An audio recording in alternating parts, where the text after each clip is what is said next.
wondered why there are so many Bible translations? Why can't Bible scholars just take the Hebrew or Greek or Aramaic manuscripts and just make one really good English translation? Well, since I passed Greek in seminary more because of Dr. Hill's kindness than my own lingual abilities, let me just say translating is hard.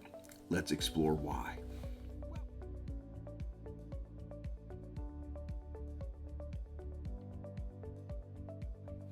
Welcome, explorers, and in this video we're going to explore 5 reasons why translating the Bible is hard. And there are way more than 5, but 5 is a good start. But let me begin by saying we're not exploring which Greek or Hebrew manuscript compilation is best. This is not a Textus Receptus versus a Nestle Aland video. I want to discuss once you have the Old Testament and the New Testament manuscript of your choice, why is it so hard to turn that into English?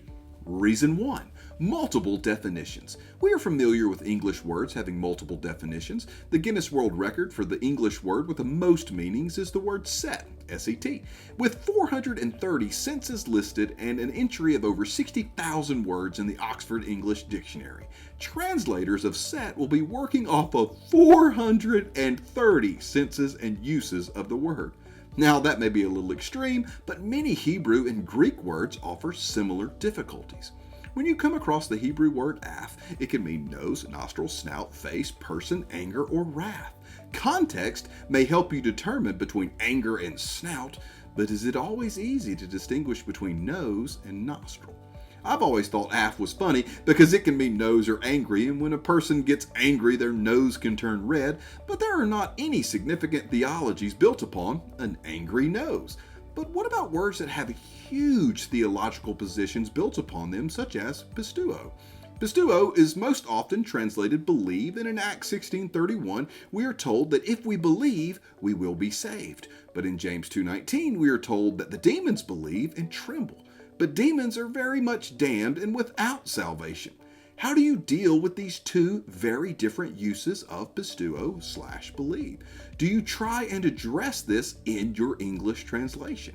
And this has significant ramifications upon the doctrine of justification by faith alone or semi-Pelagianism, to name just 2. And finally, this gets super complicated when it comes to adjectives, conjunctions, and prepositions because one word, again, can have multiple meanings. And the English choice makes a difference in these verses. There is a big difference between the prepositions in, on, at, by, and with. And that's all the single Greek word in. And I still have nightmares about the Greek word kai. That horrid conjunction or connecting word drove me nuts. And in my lowly master's program, I never even got to the truly hard words. Multiple meanings, giving us too many English options, makes translating the Bible tough. Reason number 2, few English options. This is the exact opposite of the previous reason, and there is one common example here, and that is the multiple Greek words for love, such as agape, philia, and eros, among others. But English only has one word for love, and that's love. Now, tremendous ink has been spilled in defining the subtle and not so subtle differences between agape, philia, and eros. There are some agreements, and with all theological terms, some debate as well.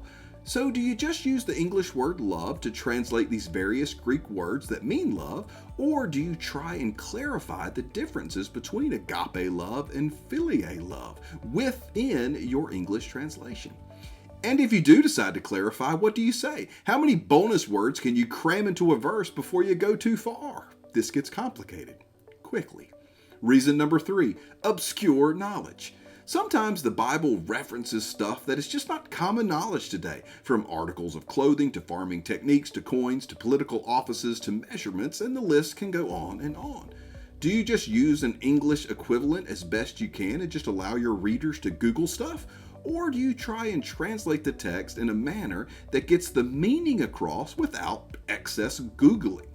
And there is one common example here, and it comes from Matthew 5:18, where Jesus says that neither an iota nor a chorea will pass from the law. And there have been numerous translations of these two words. Basically, an iota is the smallest of the Greek letters, and a chorea is a small pen stroke within a letter. An English equivalent would be the cross of a T or the slant within a capital Q. So what do you do with these two words? Some translations use uncommon English words that are equivalent to the Greek words. They say jot, which means the smallest letter, and tittle, which is a small stroke within a letter, but those words are uncommon. So some translations say the smallest letter and the smallest pen stroke, but here is where it gets even more complicated. There is evidence that iota and chorea here is a metaphor to mean the smallest point within the law. So now the question becomes, do you translate the individual words or the metaphor itself? Do you translate using jot and tittle and hope people figure out the metaphor of these uncommon English words? Or do you translate the meaning of the uncommon words with multiple English words such as smallest letter and smallest pen stroke, which may lose the metaphor altogether? Or do you just translate the metaphor and say the smallest point of the law will not pass away? And of course, there is yet another option. Do you replace the Hebrew metaphor with an English equivalent metaphor and say, not one letter I, nor the cross of a T will pass away from the law? Does your brain hurt yet? Because I'm getting a throb behind my left eye. Reason number 4, copying error.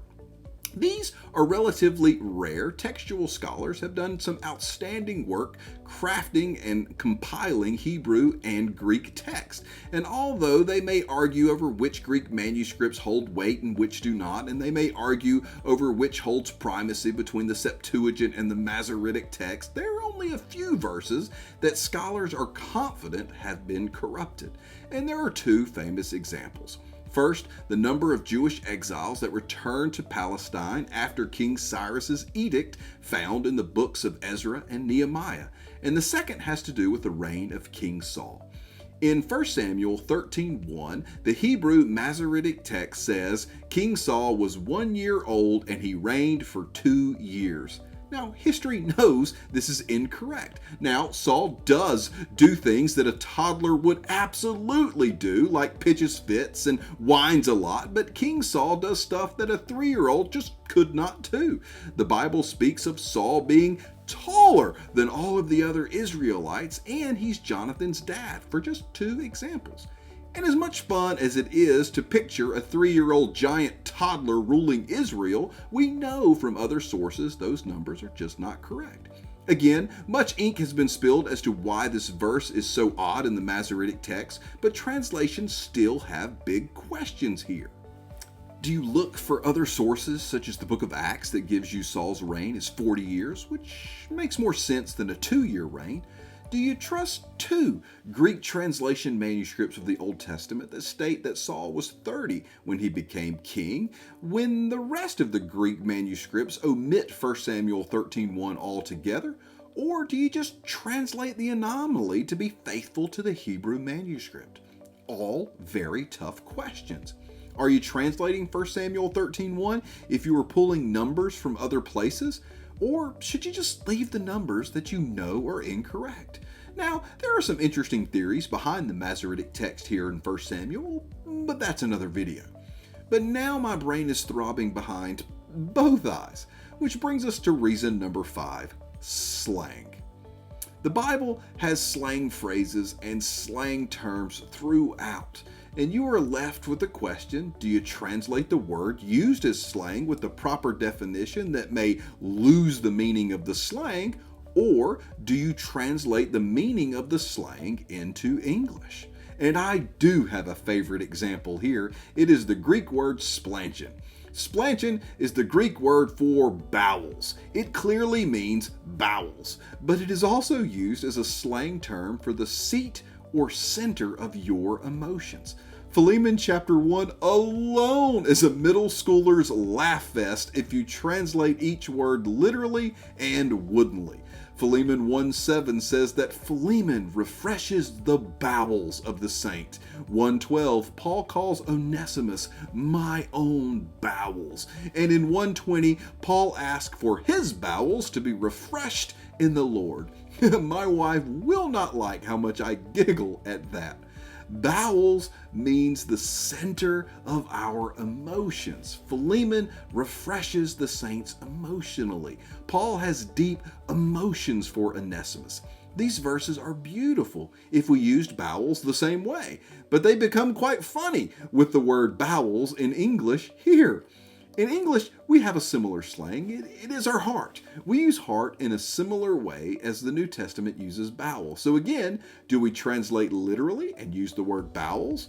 Do you translate with the meaning and use the center of our emotions? Or do we use an equivalent English slang and use the word heart?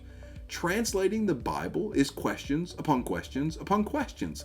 Sometimes it's too many possible meanings. Sometimes it's not enough English options. Sometimes it is obscure knowledge, and sometimes it's copying difficulties, and sometimes it's just a slang term.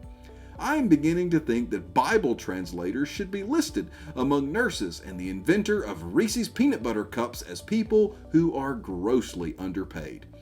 And we may have to do a follow-up video on this because I did not get to discuss unknown words or proper terms. Well, I'm off to go tell my wife that she will be forever in my bowels. Thanks for watching, and as always, my bibliography is in the description below. Be blessed.